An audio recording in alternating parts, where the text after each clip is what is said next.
I also urge YB Padungan to take responsibility for the issues affecting Mile 8 and Mile 15 of the federal roads.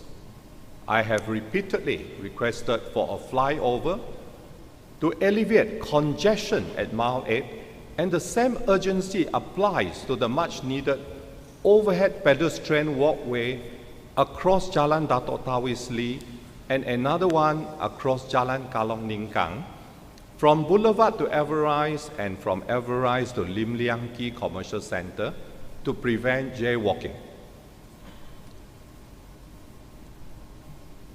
Dato' Deputy Speaker, I request urgent attention to safety concerns at Mile 15 roundabout, which has witnessed many accidents and fatalities. I implore YB Padungan to leverage his esteemed position as MP of Stampin and advocate for the allocation of federal funds in Parliament towards the construction of an elevated U-turn to replace the aforementioned roundabout. The urgency of this matter cannot be overstated, and I call upon YB Padungan to take immediate action to prevent any further accidents or fatalities.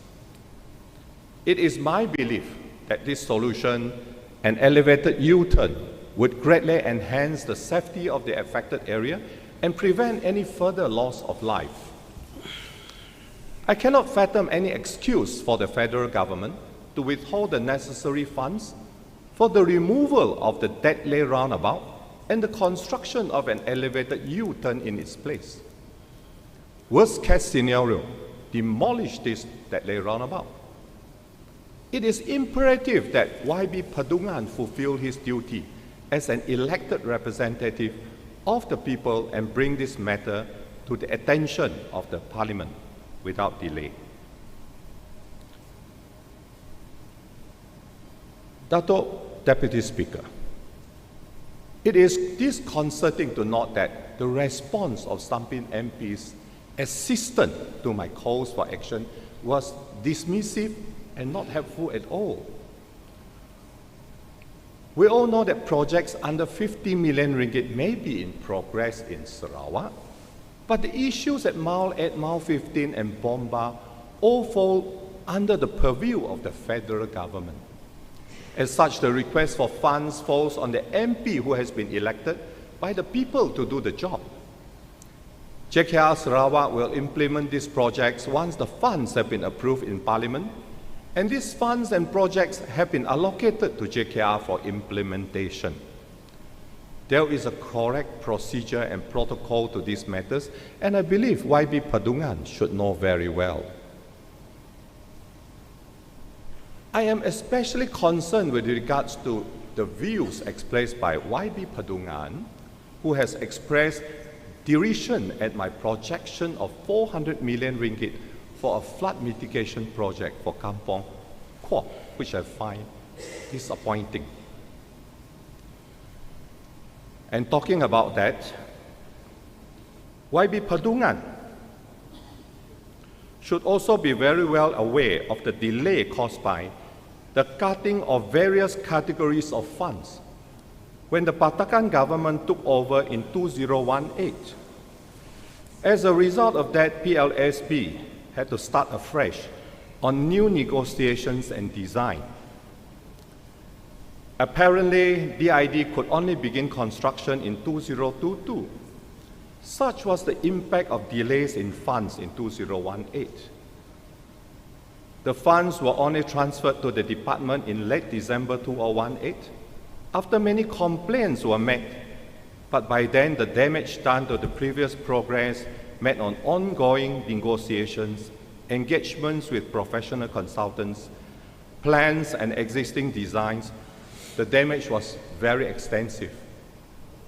That is the answer to what YB Padungan brought up earlier on the 150 million which is still with the government.